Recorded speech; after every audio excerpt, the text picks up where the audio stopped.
raviver la flamme, rendre fier. Toi, on est condamné à la tête. Aujourd'hui, en fait, c'est une vraie question qui dérange beaucoup de jeunes.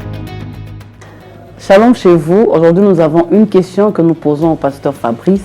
Comment découvrir son type de leadership? Merci pasteur Toti pour la question. Comment découvrir son type de leadership? Mais avant de répondre à la question, j'aimerais dire qu'il y a un préalable important. C'est que le leadership n'est pas forcément attaché à quelque chose de vertueux. De nos jours, quand on parle de leadership, on a l'impression qu'il n'y a qu'un type de leadership, un bon leadership. Or, la Bible nous fait savoir qu'il y a un bon style de leadership, un bon type de leadership, mais également un mauvais type de leadership. Je vous donne un exemple. Lorsque vous lisez votre Bible et que vous tombez dans le livre de Juges, verset 11, vous trouvez l'histoire de Jephthé, qui a eu un excellent leadership. La Bible dit que les gens se rassemblaient autour de Jephthé. Vous pouvez également lire dans 1 Samuel 18,5 le leadership de David. On dit qu'il sortait et qu'il était à la tête de plusieurs personnes. Mais il y a malheureusement un autre style de leadership qui est moins bon, pour ne pas dire mauvais. Je vous donne l'exemple de celui de Dathan, Coré et Abiram. La Bible parle de 250 personnes dans le livre de Nombres, chapitre 16. 250 personnes dont Dathan, Coré et Abiram sont à la tête. Et ils se révoltent contre Moïse. C'est un leadership qui n'est pas encouragé. Alors ceci étant dit, bon leadership, mauvais leadership.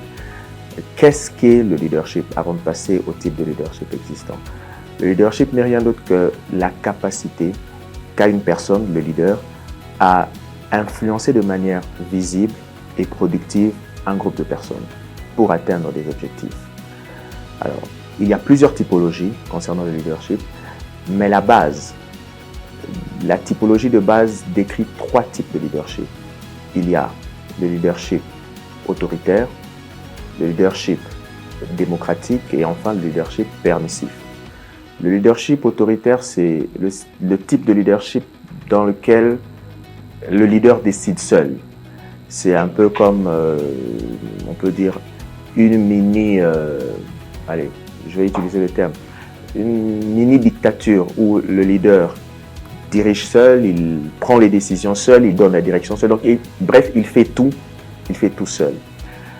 Et après le leadership autoritaire ou autocratique, il y a le leadership démocratique. Déjà là, je vous dis que c'est, à mon sens, le meilleur style de leadership parce que là, le leader est là, mais il encourage ses collaborateurs à faire des propositions. Et dans ce style de leadership, en encourageant les collaborateurs à donner des propositions, cela encourage leur créativité. Et lorsque l'équipe est face à un défi, face à des challenges, les collaborateurs sont plus à même de se donner corps et âme pour faire face à ces défis-là. Parce qu'ils savent que leurs avis sont pris en considération.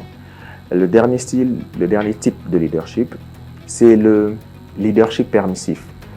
C'est un leadership où le leader n'intervient que très peu dans ce que fait le groupe.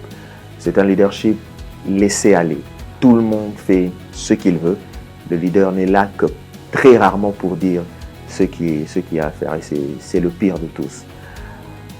Alors, ce que j'aimerais dire, c'est que sur base de ces 3 typologies, de ces 3 types de leadership, vous devez identifier votre style tout en sachant qu'il est vrai que chacun de nous, à des moments donnés, peut avoir un leadership situationnel. C'est-à-dire, en fonction des situations que l'on traverse, on peut être soit autoritaire, soit démocratique, soit permissif. Mais il est important de retenir que chacun de nous a un style dominant. Peu importe la situation. À un moment donné, vous pouvez être autoritaire, alors que votre style dominant, c'est le permissif. Ça vous rattrapera. Comme on dit, chasser le naturel, il revient au galop. Sur base de ces 3 types de leadership dont je vous ai parlé, c'est maintenant à moi de vous poser une question. Quel est votre style de leadership? Merci, pasteur Fabrice, pour votre contribution par rapport à cette question. Je crois que le peuple de Dieu est béni.